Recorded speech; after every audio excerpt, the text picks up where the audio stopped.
Now, for some reason, people believe that being toxic in a relationship is a good thing. But in my eyes, I don't think it is. Because this one toxic ex I had back in my high school years was the worst thing that ever happened to me. But before we get into that story, make sure you guys press that like button and subscribe to the channel if you haven't already. Seriously, it means a lot when you guys do this and also makes the channel grow to more crazy things and more crazy stories just like this one. But other than that, let's just jump straight into today's embarrassing story. Yo, what is going on, you guys? My name's Bubba and welcome back to a really embarrassing video. So today's story all starts off back in my grade 10 year. Now in grade 10, I was known for, basically being the master of the Devil's Tango. And it got to the point where I'm not gonna lie, I actually ended up getting locked up. If you guys don't know what I mean by locked up, I mean I ended up hopping into a relationship with a girl, which I'm not gonna lie to you, I wasn't loyal, but that's a story for another time. Because I remember basically, I ended up hopping into a relationship with one of the girls that was a cheerleader in my high school. Now this girl, she was really well known throughout my school, and a lot of girls actually looked up to her, and me thinking that I was in a relationship with this girl, it would score me points to talk to more girls, so if we never worked out, then I could just hop to the next person. Now I will say that was a really toxic mindset I had back in high school, and no one should have it, but I will say I do not regret it. And the reason is because I remember when me and this girl first got together, things seemed to be fantastic. Like we would hang out, we would go on dates, we would do the normal couple things. But then I want to say 1 month went by and this girl started doing things that were pretty scary. Like for example, I remember one time she ended up messaging me when I was laying in bed and she texted me saying, "Where are you right now?"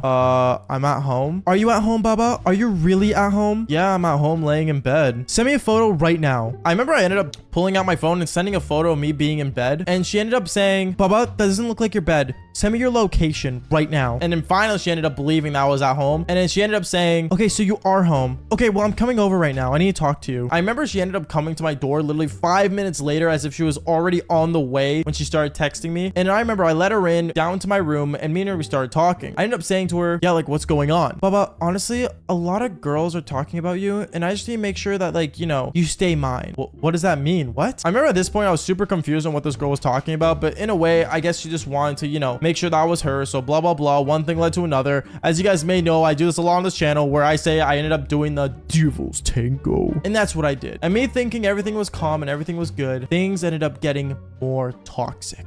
Because I remember literally the next week after, this girl walks up to me in the middle of class and literally walks up when the teacher was talking and teaching, by the way, and she comes up to me saying, "Baba, I need to talk to you right now." I remember my teacher looks over at me and her and says, "Can't you guys talk about this around lunchtime? We're in the middle of class right now." "No, we need to talk right now. Baba, outside now." I remember I looked at her in a scared face and I didn't know what to say. I was embarrassed. I was shocked. I didn't know what was going on and everyone in the class was staring at me. So I remember I stood up and I ended up walking outside the classroom with her and I said, What's going on? "Baba, give me your phone right now." "Okay, sure. Why do you need my phone?" "Because you turned off your location for me." "I did?" And then afterwards, she ended up going through my phone, turning on my location for her. And on top of that, she actually ended up going through my Snapchat and started basically seeing who was messaging me and stuff. When I saw this, I instantly took my phone back and I'm like, "Yo, what are you doing? You gotta calm down. What's gotten into you? Understand this. You are mine and I will kill anyone before they end up getting to you." "Okay, that's cute, babe," is what I said right after. And then she ended up leaving for her classroom. And right as I walk in back to mine, well, the teacher was mad at me and everyone was staring at me. At this point, I didn't think it could get any worse. I'm not gonna lie to you. I thought, you know what? That's it. I'm good. Little toxicity here and there can't hurt anyone. Well, this is where the story actually ends up getting really scary. And honestly, I will say this. If this ends up happening to you, please, and I mean please, get help. Because I remember 2 weeks went by and me and her were just straight up arguing about the smallest things you could ever think about. For example, I remember one of our arguments we had was about how I'm not allowed to go hang out with my friends that were guys, which is the boys, but she was allowed to go out hanging out with her friends and going to parties that were happening, and she didn't want me going. I didn't know why, and at this point, to be honest, I started losing trust in her because I thought she was actually cheating on me, funny enough. But then every time I would ask any of her friends, they would all say that she's loyal and how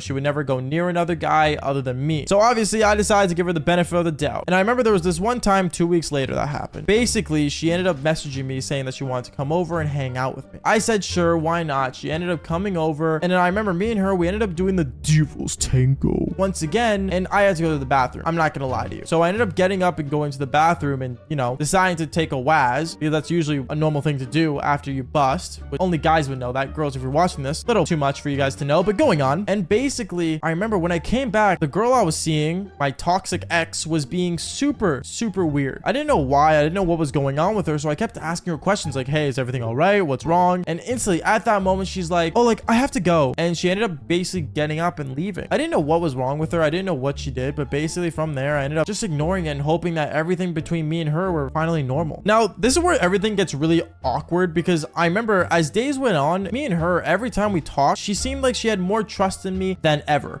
Like every time I told her I was home playing video games or I was busy and stuff, she would always just believe it. It was like, for some reason, everything in her mind just ended up going away about not trusting me, until I realized why she had so much trust in me. And that was because I remember there was a day where I was at home. I was playing video games, doing my own thing. And I remember that day I ended up having family come over, and a lot of people in my family were like women at the time, because I have a lot of women in my family. And basically there was a moment where I think it was my aunt who came downstairs, and she came downstairs and came into my room, and she was just talking to me and stuff about, you know, work and stuff, and you know, what life is like in schools going on. Basically, we were just catching up on stuff. And at that moment, right as she walked into my room, I instantly get a call. I ended up picking up the phone and I say, yo, like, what's going on? And it was my toxic ex that ended up basically yelling over the phone saying, who's that woman in your room right now? Who is she, Baba? Tell me right now. I ended up looking at my aunt, and I ended up looking back at my phone, and I'm like, how do you know I have family over? She instantly decides to hang up the phone. And at this point, I was paranoid. I didn't know what was going on. I didn't know if she was at my house. I didn't know what in the world was happening. And at that point, I was terrified. I didn't know how she knew what was going on. I ended up basically turning off my webcam from my computer setup I had at the time. I ended up basically, you know, getting paranoid about her watching me. I ended up actually closing my window as well, just to make sure I felt somewhat out of her reach. And I remember later that day, towards the nighttime, I ended up laying down, and I ended up getting another text message from my ex. She ended up saying how basically she was not, like, you know, into me anymore, and how she just doesn't trust me and stuff, and how she just can't handle it. I ended up asking her why and what was going on, and then she ended up finally telling me that she ended up putting a camera in my room for the last